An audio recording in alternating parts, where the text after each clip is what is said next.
On this episode of China Unscripted, the Chinese Communist Party's aggressive behavior has caused an even bigger rift with the West.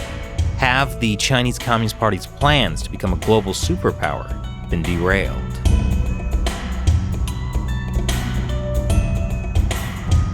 Welcome to China Unscripted. I'm Chris Chappell. I'm Shelley Zhang. And I'm Matt Gnezda. So today we're going to talk about what seems to be a growing rift between China and the West. Now, this has actually been building for many years. We saw this really kind of change under the Trump administration, but happily it seems, despite a change in U.S. administration, it still is continuing. The rift is what you're happy about. The rift, yes. Okay. I don't think it's actually determined on the Trump administration or the Biden administration, though, as much as it is the Chinese Communist Party. It being consistently terrible. Yes, they have been very consistently terrible. Mm-hmm. But also, they're the ones pushing this rift in a lot of ways. Oh, how do you mean, Shelley? Well, I think that we just assume that, you know, they've done this great job of like making everybody in the world a little bit afraid of making China angry. Hurting the feelings of the Chinese people. Just Google angering China, and you'll just see like news article after news article that's like, so-and-so happens, angering China. Right. And it's funny because like you don't see, even in Chinese media, you don't see like so-and-so angering the U.S. Or the U.S. people. Yeah, hurting the feelings of the American people. I think that's because they don't care about the feelings of the American people. That's true. Also, our default state is just kind of angry. So, are we? Is that what Americans are known for? Yes. I was going to go with like arrogant imperialists. Arrogant imperialists? No, that's just projecting. It's the arrogance is to cover our anger. I thought arrogance was to cover our insecurities. That, which is why we try to speak to China from a position of power. But we don't have the position. We don't have like the status and the qualifications to speak to them from a position of power. This is all a reference to the USChina meeting that just happened, where Antony Blinken, Secretary of State, was talking about how the U.S. will talk to China from a position of power. And Chinese state-run media kind of had a field day with that. Well, it wasn't just Chinese state-run media. Like at the meeting, Yang Jiechi said to Blinken's face, like, you don't have the qualifications to speak to us, you know, like from like that. You know, you don't have the qualifications. You're not qualified, essentially. Yeah. And then brought up like, you know, America is racist. You know, all this kind of stuff about how America is bad, therefore America can't criticize China's human rights. Yeah. Yeah, the Chinese Communist Party has been so aggressive lately. That's really what is helping fuel the rift between the West and China. Yeah, you know, at that meeting, a lot of the takeaways from that were that China dissed the U.S. essentially. You know what I think the U.S. side should have done is just, listen to all this criticism of the U.S. and criticism of all of America's problems with, racism and whatnot. And then Antony Blinken should have said, thank you. We appreciate, that you feel comfortable coming onto our soil and criticizing all the problems that we have, because only by airing these problems in public can we properly address them. And then just kind of leave it that, as a kind of subtle contrast to what happens when you try to point out what happens inside China. I thought you were going to say he should have just said, I know you are, but what am I? Yeah, that would also have worked. It's a little less subtle, but it's clearer. Yeah. No, but I think that this administration works on a little bit more subtlety. I mean, maybe that was too subtle, but there is a kind of difference in terms of how this administration versus the previous one approached it, but both are trying to be tougher on China than the administrations and than the Bush or Obama administrations. I don't know, Shelley. What do you think about Matt's idea? Well, I mean, I think Blinken kind of did that, where he was saying something about the strength of America is that we can talk about these kinds of things. And I think that was supposed to be a subtle dig, but I don't think that's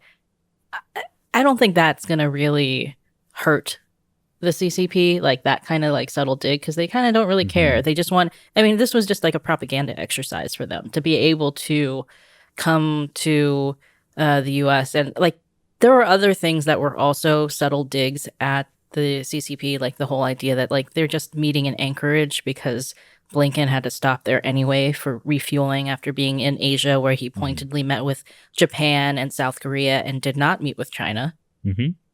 So there's a lot of different those kinds of things, but I think that like just kind of saying, well, like we stand for, America is not that kind of country, it's not really going to have much of an effect on them. I mean, so what could he or should he have done that would have had an effect? Like, should he have just gone full, like, yeah, well, China, kills Uyghurs for their organs, right? I mean, like, he could have done that. And Well, I would be very impressed if a Yeah. U.S. administration actually said something like that. Like, I cannot imagine, because this goes back to the genocide thing. If you admit that you're dealing with a regime that does this kind of stuff, how can you treat them like a normal country?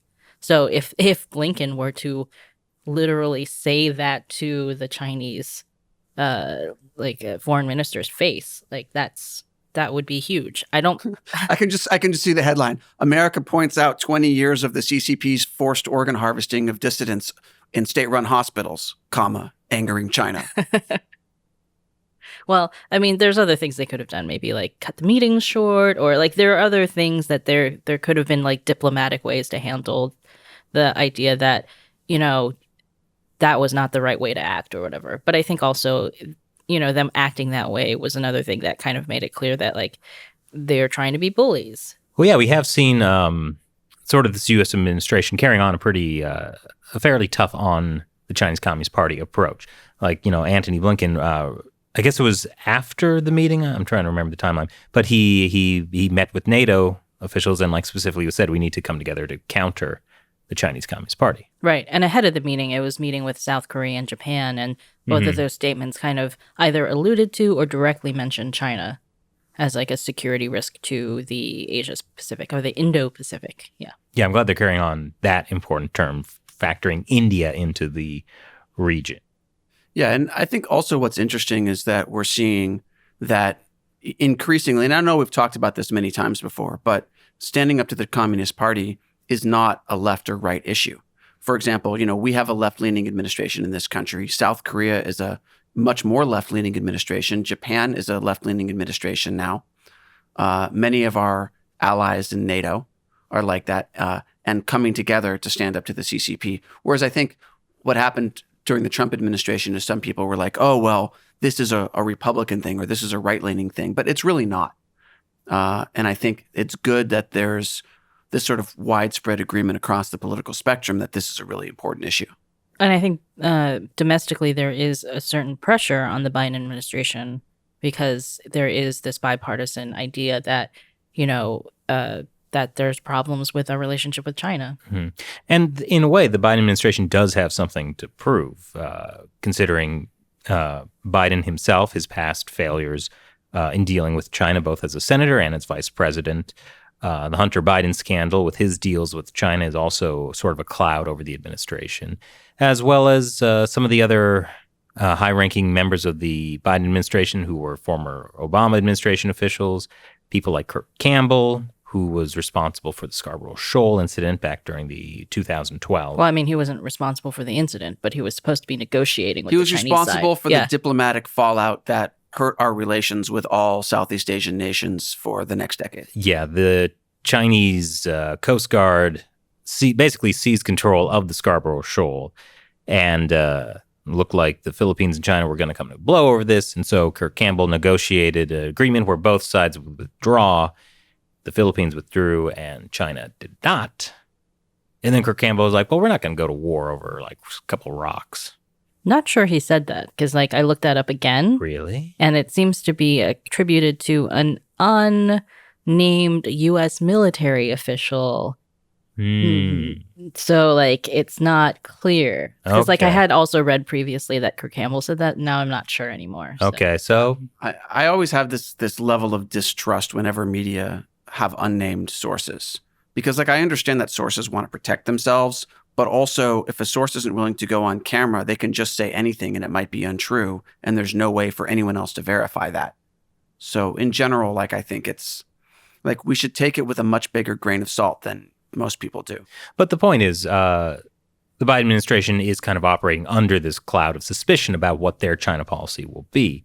So it is good to see Antony Blinken coming out and saying these things about China. The State Department just released its 2020 report on human rights in China. And they were very critical of the Chinese Communist Party. They called what's happening to the Uyghurs genocide. And crimes against humanity. It also talked about organ harvesting of Uyghurs and Falun Gong practitioners. Although I noticed they said that it's that several groups and organizations still accuse, It said there was like no direct evidence of organ harvesting, but that was like pulled from the 2019 State Department report under the Trump administration. But I think even a lot of the groups that are saying organ harvesting is definitely happening, they're also saying, well, we don't have direct evidence. We have all sorts of circumstantial evidence and other things. And when put together, they paint this very clear picture. But yeah, like I can understand that. But the fact that they even got it in there, I think, is saying something. And yeah, there's Though it was also in the State Department report from the previous year, also under the Trump administration. So this is something where we see a continuing threat between the administrations on how to deal with China. Although I have to say, they've only been in office for 2 months, so they've probably been working on this report for longer. Parts of this report could have been just carryover from the Trump administration as well, just because.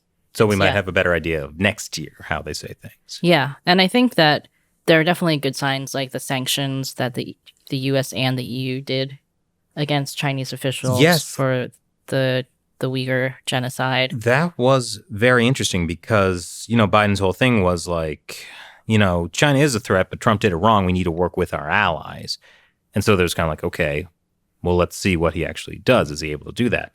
And so it was great to see that, I don't know what the impetus was. Like, I don't think leaders of Europe would say, Biden asked us to do this and we did it.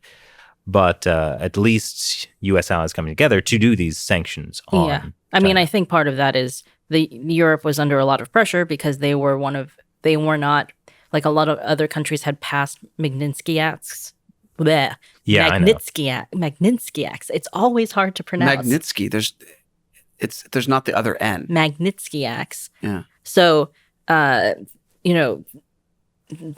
EU had kind of been slow on passing this. The idea that you could sanction individual foreign officials for, crimes that they commit.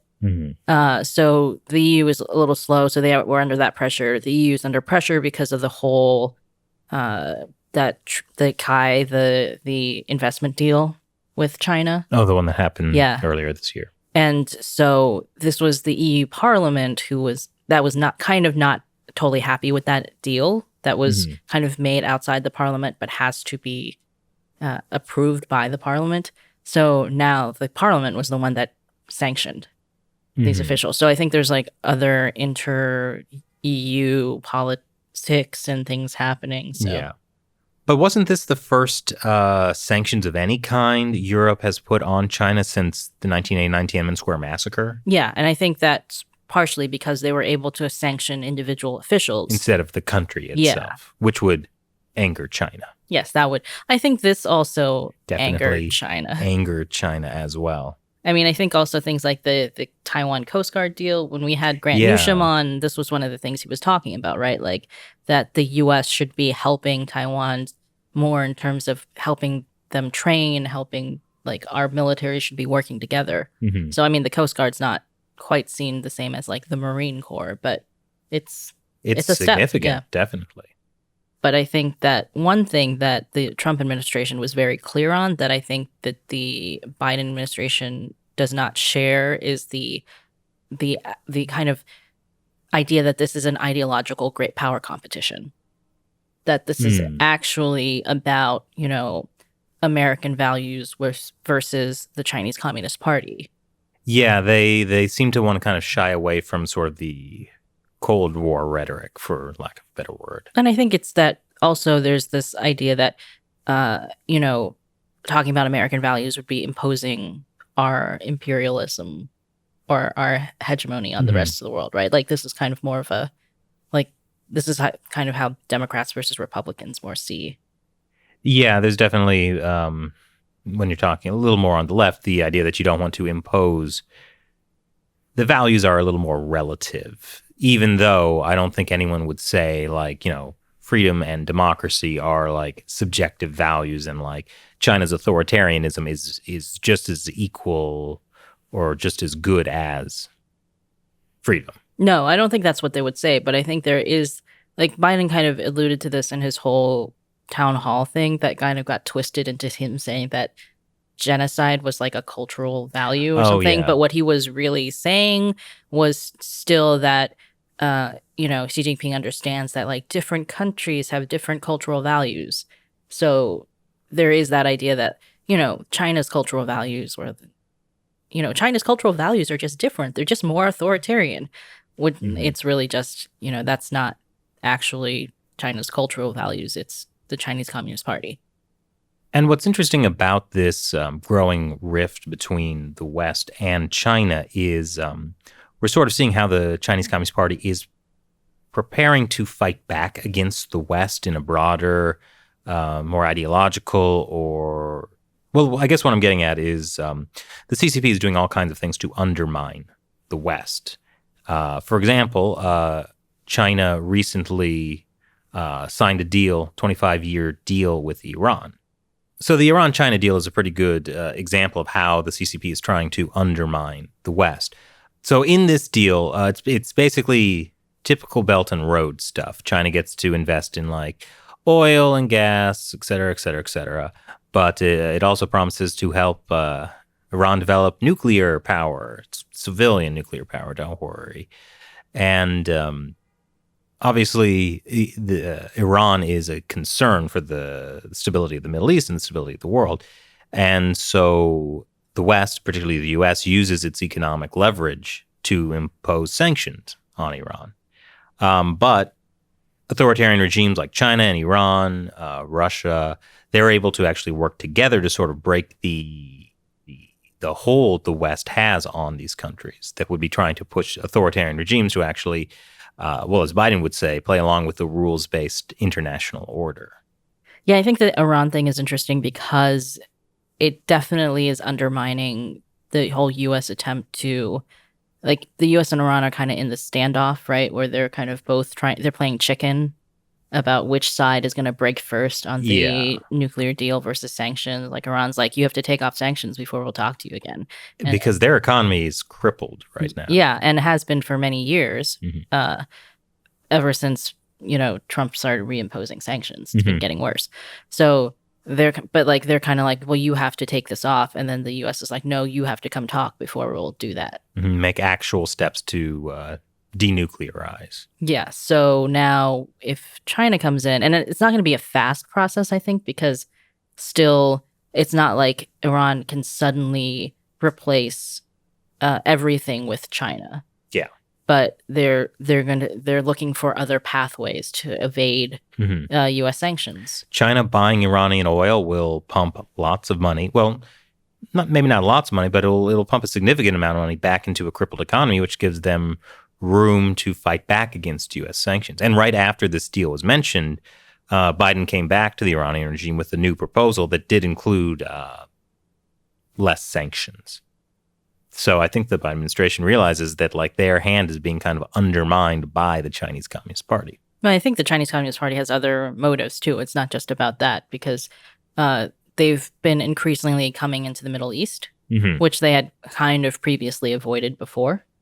But now, increasing deals in the middle with many Middle Eastern countries, not just Iran, also Saudi Arabia, UAE, Israel. Too. So, they're kind of playing both sides of that split. But a lot of interest suddenly in the Middle East. Well, in particular, this is also part of a strategy to undermine the U.S. dollar. As long as the U.S. dollar is essentially the global currency, most deals are made in U.S. dollars. Even China's Belt and Road project, most of the deals involve U.S. dollars. This always puts the Chinese Communist Party at a disadvantage when trying to struggle against the United States.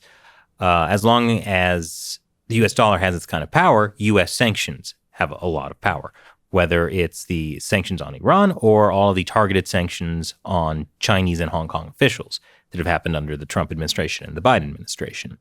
If the Chinese Communist Party is able to undermine the U.S. dollar and replace it with the yuan, for instance, or a digital currency that they're working on, then suddenly the United States loses its greatest power. Right. I mean, it's really a matter of the entire global financial system using the U.S. dollars as the settlement currency between other countries, exchanges. But there's actually two factors that are weakening the U.S. dollar in this regard. Because one is China strengthening the renminbi and the digital currency, which is part of that, and the other is in response to the coronavirus, the U.S. started a sort of quantitative easing that weakens the value of the U.S. dollar, and we've also seen during the last couple months big spending bills that are paid for. With deficits. And this has happened over the last year. It's not just the current administration. But overall, what's happening is this weakens the U.S. dollar, right? And so other countries see this as like, oh, well, the U.S. dollar is getting weaker. Maybe if the U.S. keeps, quantitative easing, for simplicity, let's call it printing money to pay for spending, then, we can't trust the U.S. dollar as much, and maybe we should look to something else.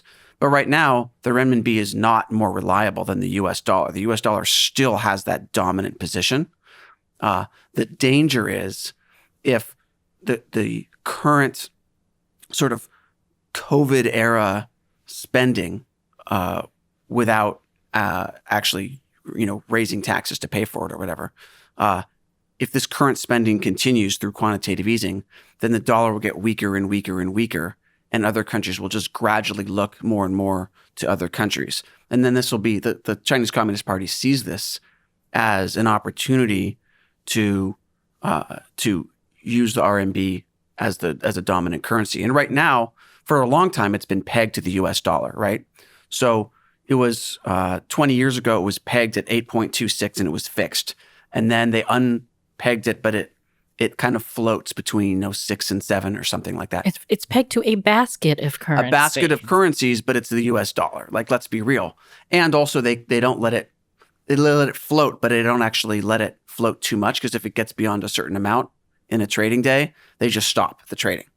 And so it's still essentially pegged to the dollar, right? But China can just change that at any point. Once it feels it's like confident enough that it doesn't have to be, quasi pegged to the dollar, then they'll just kind of go, renminbi independence. And when they can't do it yet. But, if and when they do, then other countries will be like, oh, well, maybe this will be the benchmark currency, especially if there's more pressure to use a digital currency, which I don't think we should get into here. But if China can be a currency leader, then the U.S.'s sanctions don't work, because our sanctions work because, the banking system, Iran needs the global banking system to do trade, which they can't do if they're sanctioned.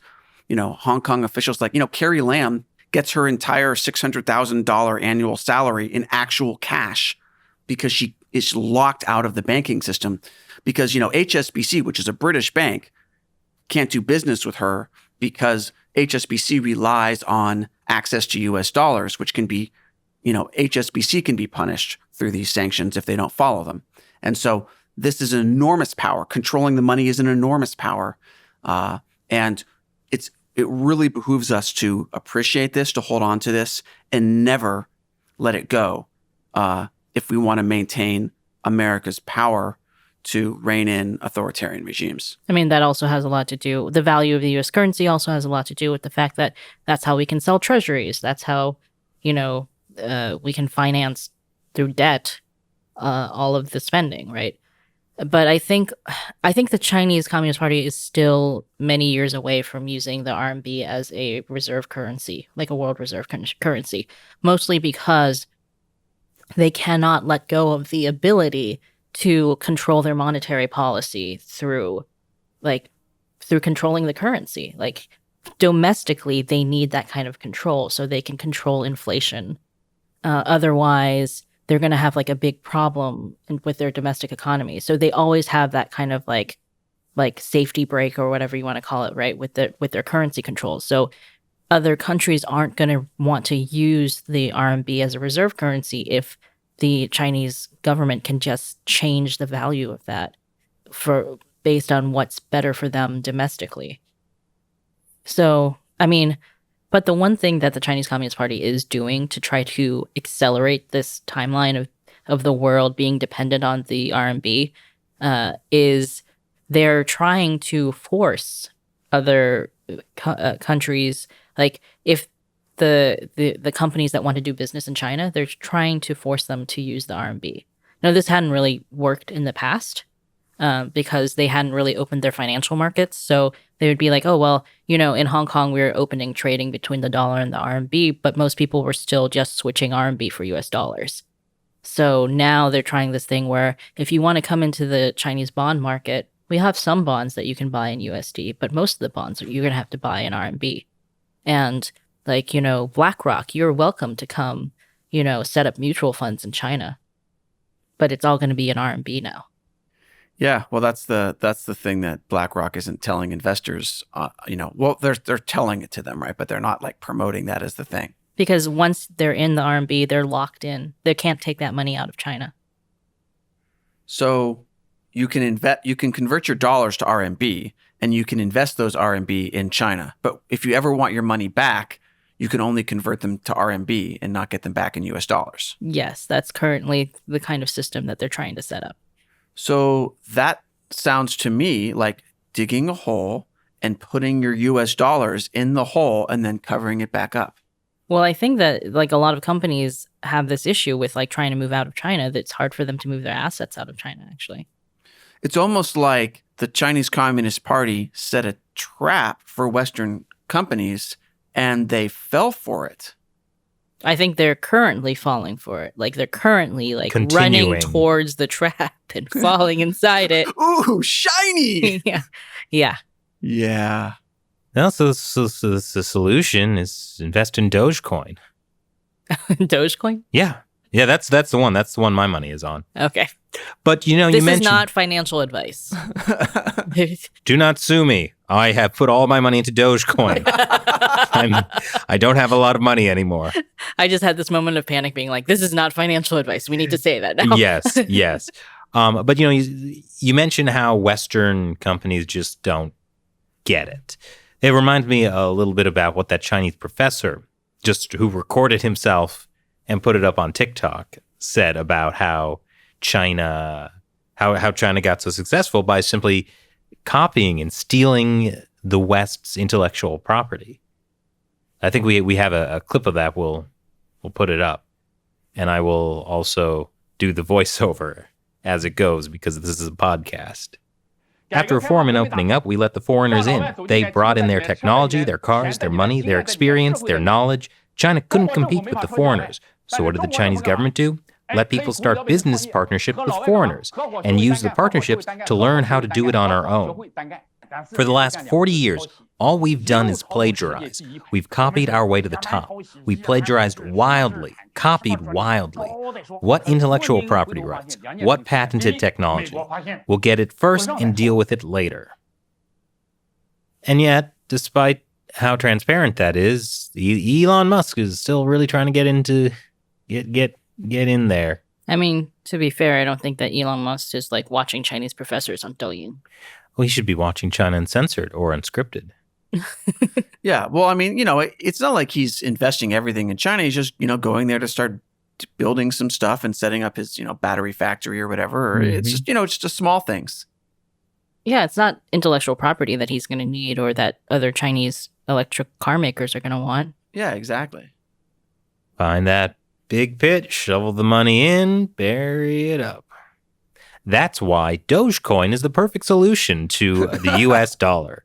Dogecoin can't get any lower. Oh, boy. I actually don't know how Dogecoin is doing right now. It could be doing fine for all I know. I mean, yeah, I actually don't know either. We could look it up, but that's probably not what we want. Well, I mean, crypto is up in general, but there's so many. This is not cryptos. going to be a crypto podcast. We're going to stop talking about this now. I know how to veer us away from this trap. So we've been talking about how China is trying to manipulate currency to kind of solidify its position of power. But going back to the original topic of how the West and China has this rift now, this is why China is so afraid of having what's happening to the Uyghurs be labeled a genocide. Because as soon as that happens, you can't treat the Chinese Communist Party as if it's a legitimate government. So they're fighting hard against any attempts to label what's happening to the Uyghurs genocide. What I don't understand is how can the State Department Human Rights Report say there is genocide happening in China, and then that's not enough for the U.S. government to be like, what's happening in Xinjiang is a genocide? Oh, like you want to hear like Biden say it. Well, no, but I mean, like, it's like if the State Department officially writes that in a report, like, then it's the U.S. government, including the current administration, acknowledging that there is genocide. I mean, right? who reads a State Department report? Us. We read it. And then we put it on screen in a China Uncensored episode. And now we're talking about it again on China Unscripted. This is 3 places. Our podcast is really, Shelley, several people listen to this podcast. Well, Matt, it's important to present the counter argument. So for the argument that China is not committing genocide, we turn to CGTN. Take it away. Well, Michelle, frankly speaking, not much, because I left no stone unturned, but still couldn't find any trace of genocide. So I think what United States said in its human rights report, saying that China has a genocide here, was a total smear to China. And the reason why they said such is probably they actually did that in their own history. And based on their own historical experiences with some imagination and association, they think one's economic development would have to be at a cost of someone else or even sacrifice. Well, we still remember that in their history, they had inhumane treatment to black people under slavery system, as well as they killed numerous indigenous Indiana indigenous people back then. So that's a massacre in the United States history, but that's definitely not what is happening in China. I am also joined by a Uyghur gentleman whose name is Maimai Tizunong. Please come here. And he's going to tell us his experience in Xinjiang, especially in Kashi, where he is from. 祖龙先生你好，我想问问看你啊，就是您在这个地方，你自己的这个宗教信仰和文化有没有得到尊重？ normal 5 vaqtdan bazqa xotirjam kirib chiqa olamiz. 他怎么说？他说五四礼拜是他正常进行的。So he said all his regular religious activities and his regular praise are undergoing regularly and being respected. So Michelle, you can see, with us is a very prosperous Arikan Square, and this is exactly what is happening in Kashgar. There's definitely no genocide, so to speak. So Michelle, back to you. So what do you think of that, Michelle? Are you calling me Michelle? I'm not calling you Michelle. Okay. I liked how she was like, "Oh, there is no genocide, so to speak." Back to you, Michelle. Yeah, this clip actually shows the two main propaganda narratives that the CCP is going with in terms of the fighting back against genocide thing. Mm-hmm. One is that all of these foreign countries and foreign companies, they're maliciously lying and spreading rumors that's not true. There's no genocide. China. Yes, there's no genocide in Xinjiang. And then the second thing is that, America had slavery and also killed a bunch of American Indians, Native Americans. That's basically the two prongs of this attack. One is that there's no genocide, and two, America is bad. Which is clever propaganda because, technically that part is true. America did have slavery. America did treat the Native Americans, kind of awfully, horribly. And so by using that, that kind of puts you the instinct is to go on the defensive of oh, well, no, it suddenly becomes about us instead of the issue at hand, which is the current genocide of Uyghurs happening. Yeah, so this is they're going full court press with this particular propaganda offensive right now.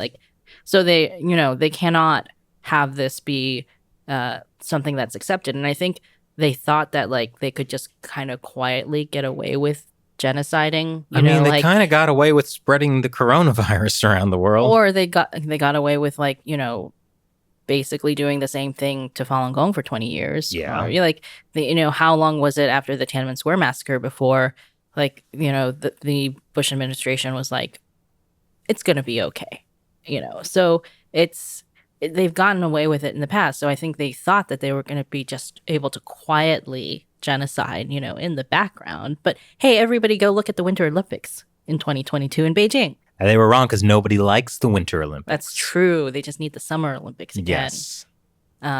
So it's just they thought they were going to be able to get away with it. And then suddenly, wait a minute, actual countries are talking about it. The U.S. is talking about it. The EU is talking about it. They're actually sanctioning us. This is not okay. So how do they fight back? By punishing foreign companies. Oh, yeah. Well, before we get to that, I just want to bring up just another example. You were telling me about the Hua Chunying thing, because I think that's also a good example. Okay, that's why. All right. So Hua Chunying, the part of this whole the America had slavery narrative, like the Hua Chunying, one of the foreign ministry spokespeople, she actually just literally brought a photo of black slaves in the U.S. South in the 1800s, like picking cotton, and showed that during her like normal foreign ministry press conference when somebody asked her about the Xinjiang situation. Well, I mean, I think it is very triggering for a lot of people because slavery was so horrible in this country. And recent enough that there are photos of it. Right. But like the big difference here is that slavery happened 150 years ago, and we can't stop it from having happened. But we also fought an entire civil war over the issue. Right. And then the slavery that's happening inside China now is happening now. So we can stop it. No, Matt, there's no slavery.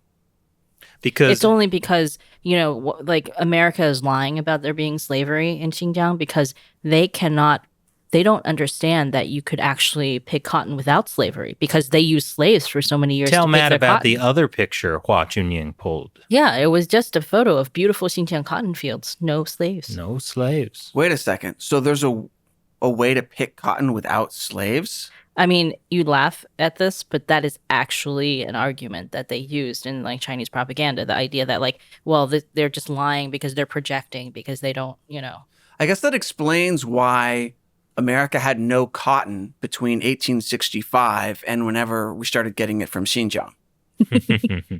Yes, cotton stopped existing. Yeah. Yeah. Okay. Well, no, it was there. Just like, what do you do with it without slaves? You can't. Yes. So China is obviously fighting hard against it, and it's sort of the propaganda isn't really working, even though it often has in the past. So, as you were bringing up, the Chinese Communist Party turns to what it knows works, putting pressure on Western companies and threatening to cut off their access to the sweet, sweet China market. And that usually is very effective, and it's kind of proving to be somewhat effective as well.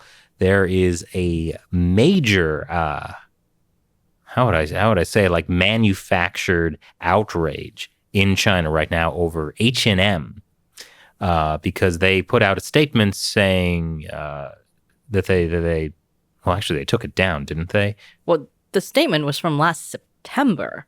Yeah, criticizing the reports of, we've heard these reports that there are, Uyghurs, ethnic slavery being used to pick cotton in Xinjiang. Basically, they said they were cutting ties with their Chinese, cotton supplier, because they said they didn't, want products made with slave labor to be used in their, clothing, which is, you would think, a pretty uncontroversial statement. Yeah, corporations not supporting slavery? I'm on board. Yeah, so it's just, they had made this statement back in September.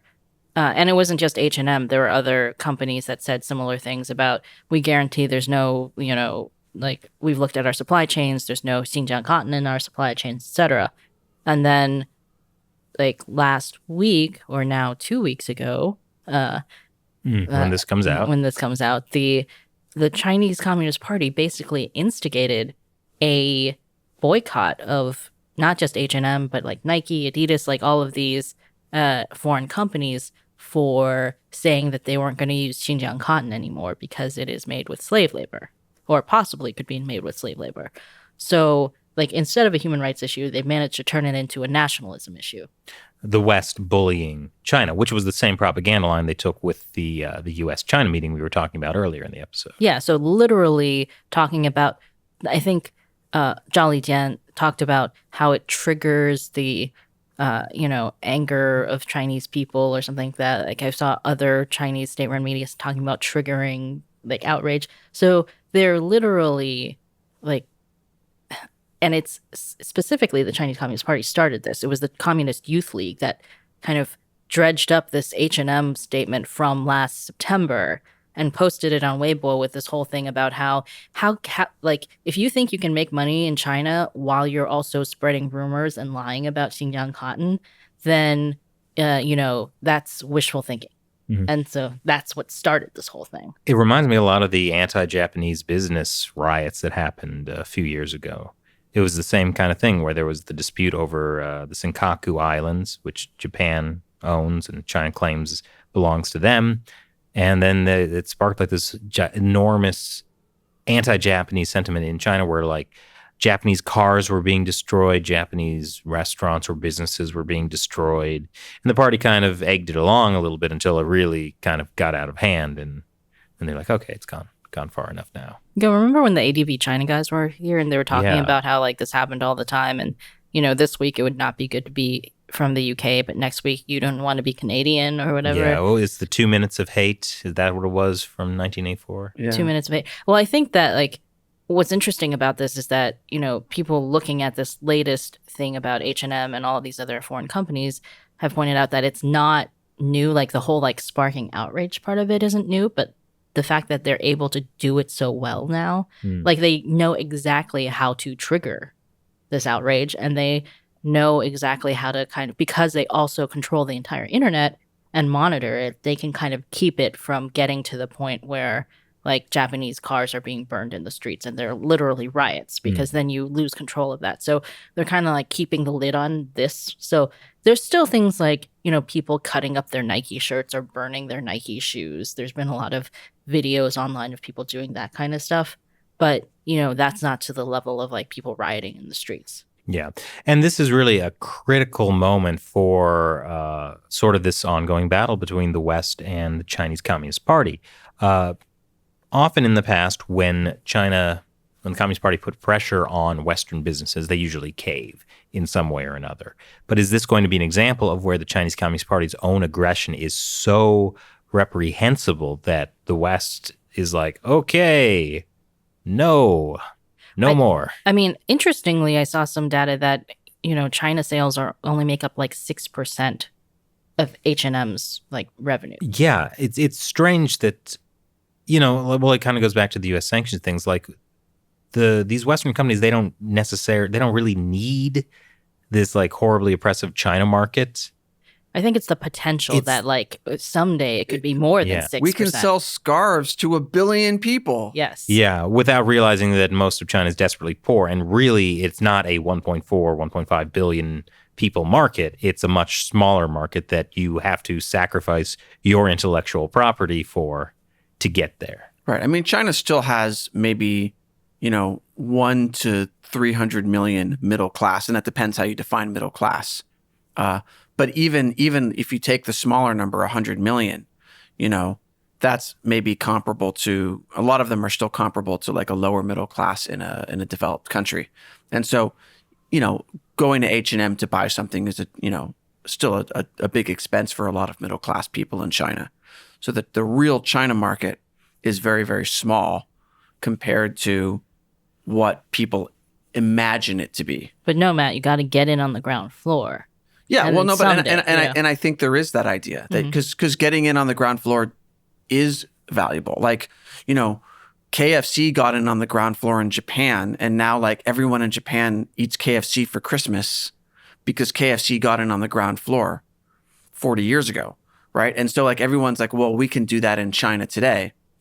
But the problem is that the CCP kills people for their organs. And more importantly, it steals your intellectual property, so you might lose money. Yes. Yeah. Yes. You gotta argue in the way that they understand. Mhm. Yeah. Gotta No, think and like they think. and I think that's important too. But I do think that they may have slightly overreached. I mean, here's the thing that companies would prefer not to have to choose, right?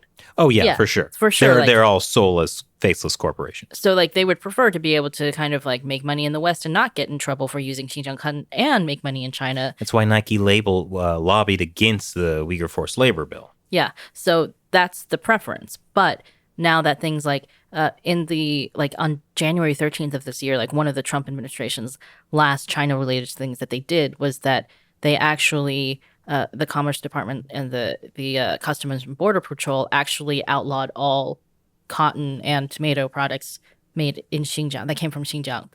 And a lot of these Xinjiang cotton, it goes to other countries like Bangladesh or Pakistan that gets made into garments. So they were like, it doesn't matter what country it comes from. If it's Xinjiang cotton, it's banned from the U.S. So suddenly the fashion industry had to like scramble to change their supply chains. Mm-hmm. And this Washington Post article I had read about it was talking about how like if you had asked fashion companies even last year, they would be like, oh, well, it's going to be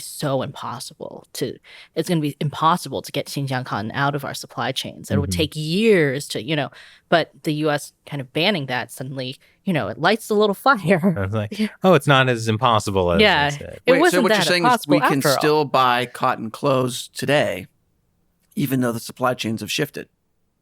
Well, I think that Apparently. like this is the ban only happened in January. So it's going to be up. So by the end of the year, we'll all have to go shirtless. I mean, it You takes go through time. shirts pretty quick, Matt. Yeah. I guess.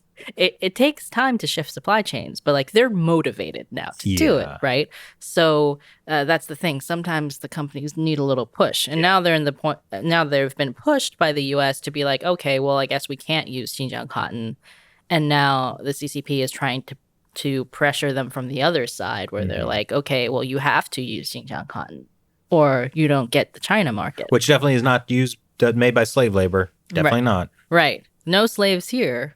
In this particular square where I'm standing. Yeah. There is no war in Ba Sing Se. So this is the thing that like, okay, now the CCP through their overreach is going to make companies choose. Companies would prefer not to have to. Mm-hmm. And maybe if they hadn't done this, they would have kind of like laid low for a while. And then, also Chinese suppliers, they can lie to their clients. Like a lot of people don't really know what their supply chains are in China. Nor do they want to look. Yeah. So like they're happy to be told that there's no slave labor in their supply chains and they're just going to believe it and like, let's sweep it under the rug. But now they've made it a case where now you're going to have to choose, and our company's going to choose China. In the past they have, but now. And that's what I hope we're getting to, where sort of the Western free democratic world is sort of realizing, actually we have a lot of power. We don't have to worry about angering China. That we don't have to play the games of the Communist Party and go along with crimes against humanity. I think that the Communist Party has become a little arrogant and has maybe overestimated how much power they have currently. Mm-hmm. And this goes back to both the Chinese professor that we were talking about earlier and the whole meeting in Alaska where Yang Jiechi was, reprimanding the U.S. side, where like this Chinese professor brought it up in part of his speech that like, okay, well now we've gotten to the point where we own everything, right? Like the foreign companies came in, they brought all their expertise, and we've taken it all. The factories are ours, and the equipment is ours, and everything is ours. And so that's how we have the ability to go to the Americans and like tell them to, they don't have the qualifications to speak to us. Yeah, but as Matt was saying, well, actually, both of you were saying earlier, China is not in a place where like the renminbi can replace the U.S. dollar. It's heading that way. We could be in a very dangerous situation where the Chinese Communist Party is the world's sole superpower, which would be devastating. But they aren't there yet. Yeah, and if they could control the global financial system, if the RMB was a reserve currency, then yeah, they would have a lot more power. But they may have, decided to become aggressive too early. Mm-hmm. And I think in many ways that's a reaction to the internal corruption within the Chinese Communist Party. Like, capital flight is a huge issue. Like, Communist Party officials have no faith in the Communist Party. They're all trying to get their families and their fortunes outside of China, which is another reason why U.S. sanctions are so effective, because they want to get out of China. And they need their stuff in the U.S. Yeah, they need access to international banking systems. And also, a lot of them do have property in the U.S. or whatever that if they get sanctioned, then that gets confiscated. Yep. Even though the Chinese Communist Party is sort of projecting this air of power, they're actually got clay feet. They're in an incredibly shaky position. And so this is a time when the Western, saying the Western world is not entirely accurate. The free and democratic world is able to actually stop the rise of authoritarianism before it's too late. Yeah, and I think that, actually, when I talked about they're doing this too early, it's because the Western world has pushed them to have to do this too early. What we were talking about earlier about they cannot let the whole idea that China is a country that commits genocide become the thing that sticks. Yeah.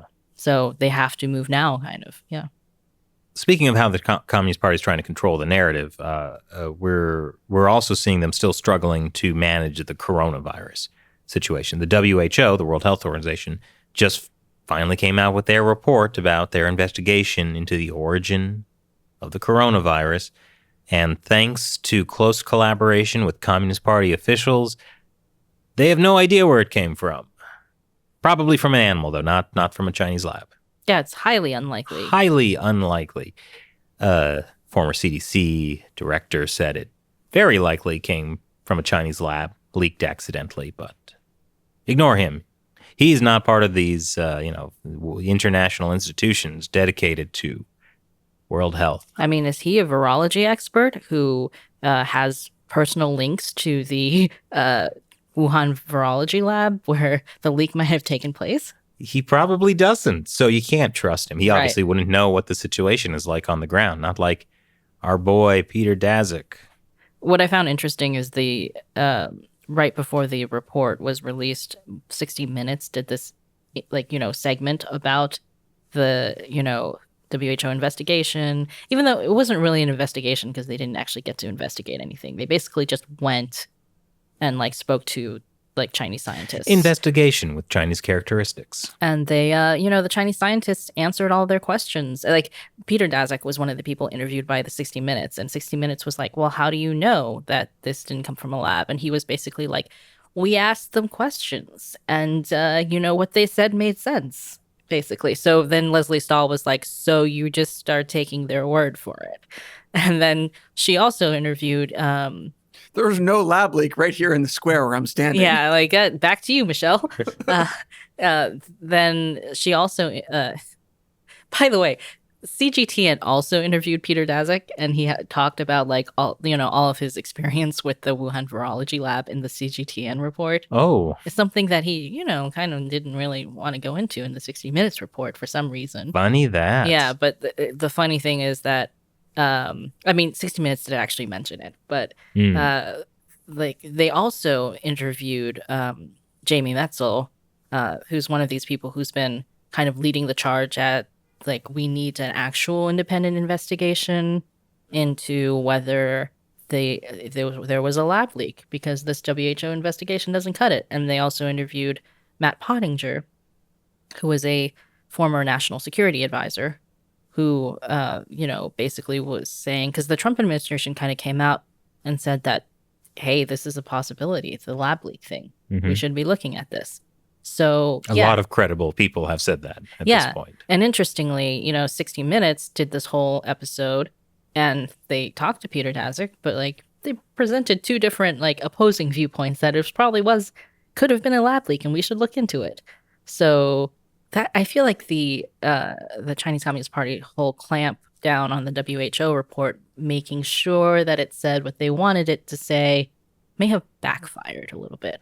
Oh, I hope. I hope it actually inspires action on the part of the world. I know the White House has said Americans deserve better information than the report gave.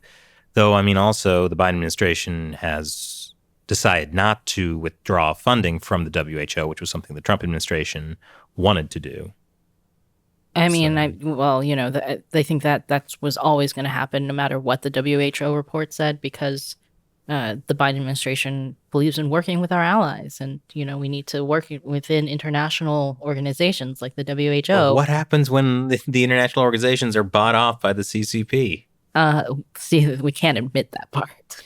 I guess. And the funny thing is, it's not even bought off. Like, most of the WHO's funding comes from the U.S., from American taxpayers. So to say that the CCP has bought them off. It's not necessarily through money for the WHO. It's more through kind of political influence. I guess that must be it. I mean, the WHO in 2003, 2004, when the SARS... it's a very different beast. It kind of went in and demanded to see the hospital that they were hiding in the cases in Beijing and all this stuff. So they did a good job in 2003. They did, and then the CCP realized, wait, the WHO did their jobs. We can't have this. Well, they basically got the next WHO head to be Margaret Chan, who was she was from Hong Kong, but she was basically backed by Beijing. And then that's the start of things like the WHO stopping letting Taiwan become a observer state, and Taiwan got excluded. Not mentioning, having to mention Taiwan in a specific way that makes it a Chinese province, all this kind of stuff. So that was the beginning of the political pressure on the WHO. Mm-hmm. Right. So within 15 years, the WHO had gone from being willing to be tough on China or any country that had an outbreak to being essentially willing to take the word of Chinese scientists / officials without actually doing any investigation and without pressuring them for an entire year. And giving their kind of official stamp of approval. I mean, maybe they couldn't help the fact that they couldn't get an investigation, but they didn't have to legitimize it, right?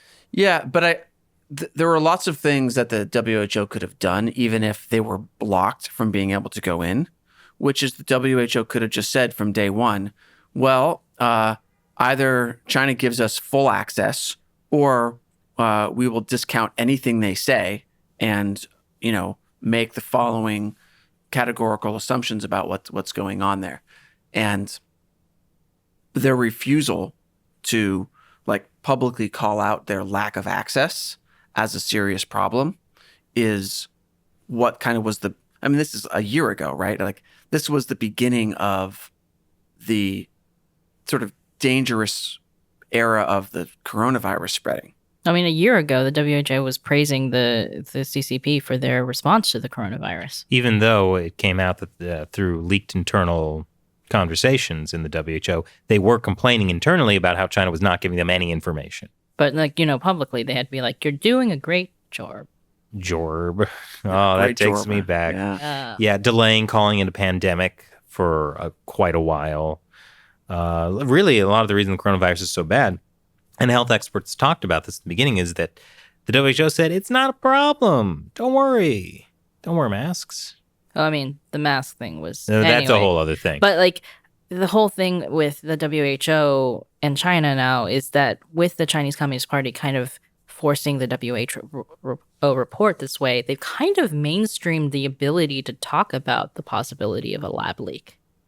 Half a year ago, I think half a year ago, 60 Minutes would not have done the story, right? Yeah, I remember YouTube saying anyone who even remotely mentions it might have come from a lab, shut down. Because I think that there was a conflation between the idea that it could have been an accidental lab leak with the idea that it was created in a lab. It was a bioweapon purposely sent out. And I think that's part of the thing that the CCP promoted as well, is that if you conflate these things and make the lab leak thing sound like a conspiracy theory, then that's not going to get mainstream traction. People aren't going to talk about it. And now we've gotten to the point where people are talking about it.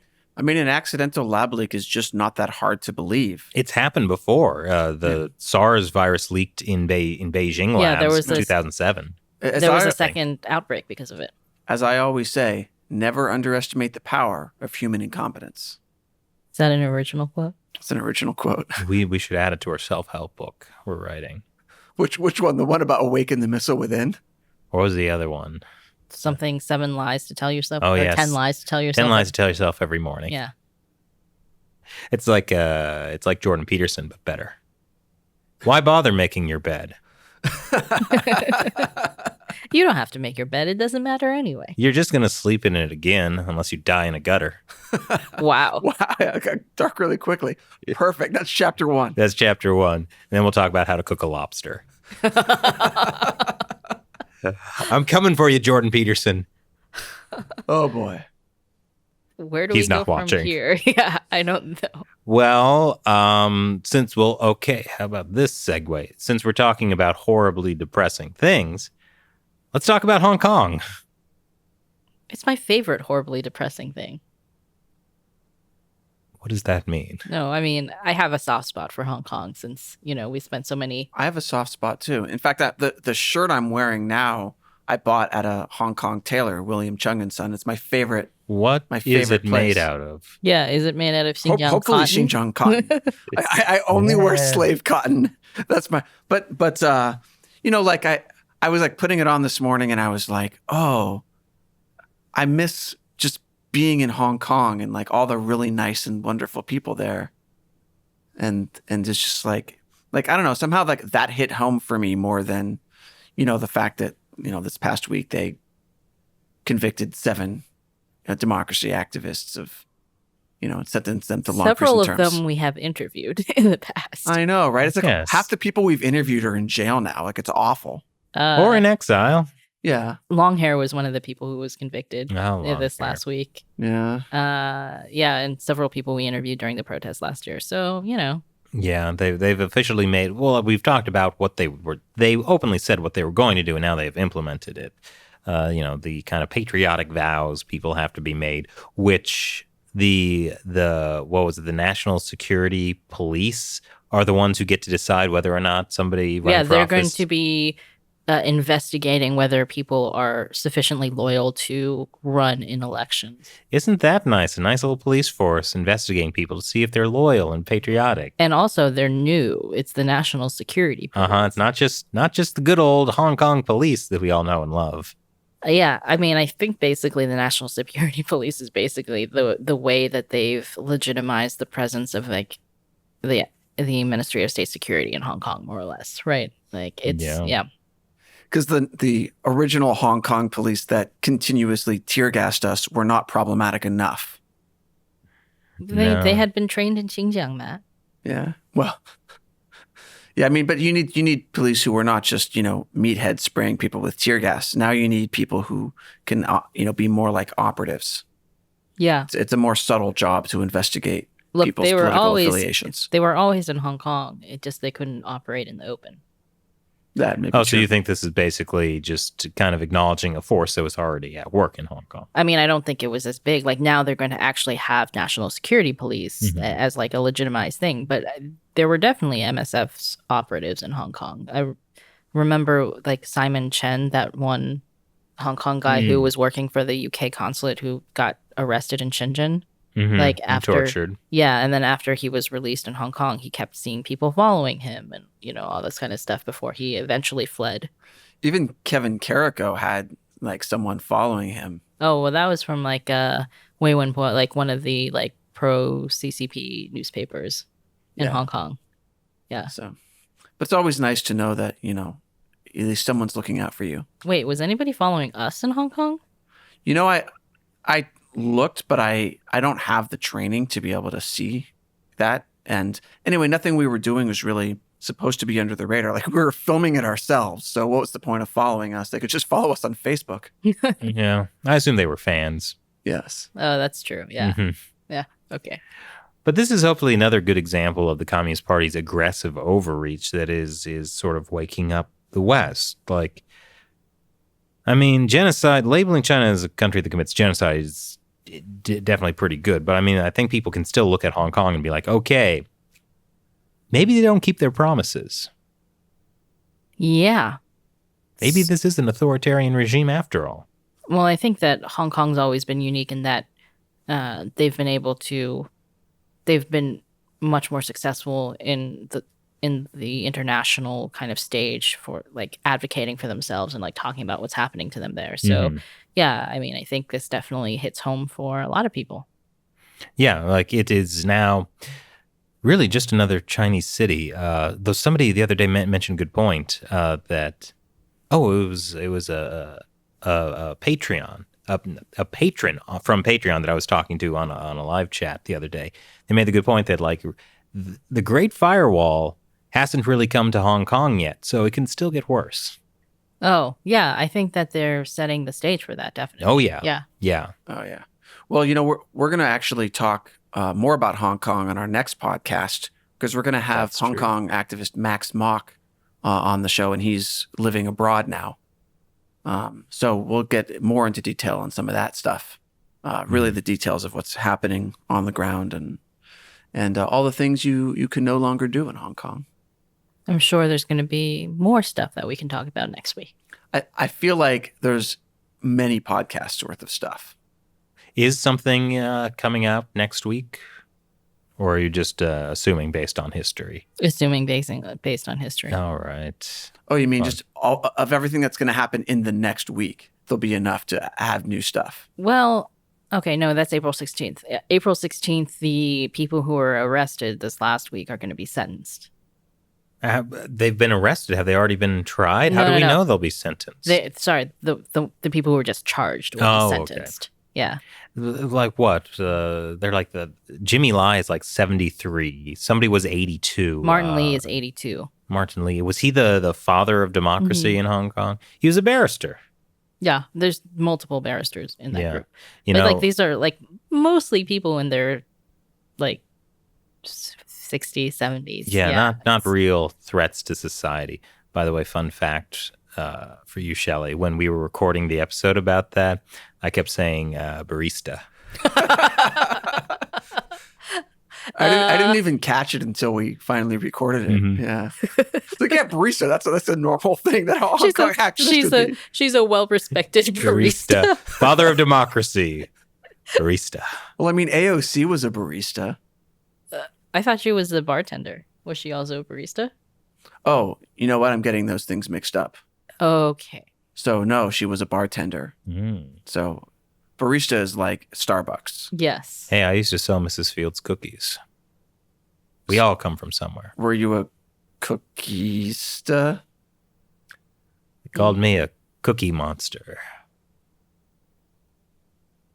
Trademarked. I feel like this is the moment where our podcast goes downhill fast. Hey, you want to order some dry pot after this? The trick is having dry pot before we begin the podcast. You were especially sharp the day we had dry pot. Yeah. So maybe that's something we should do next time.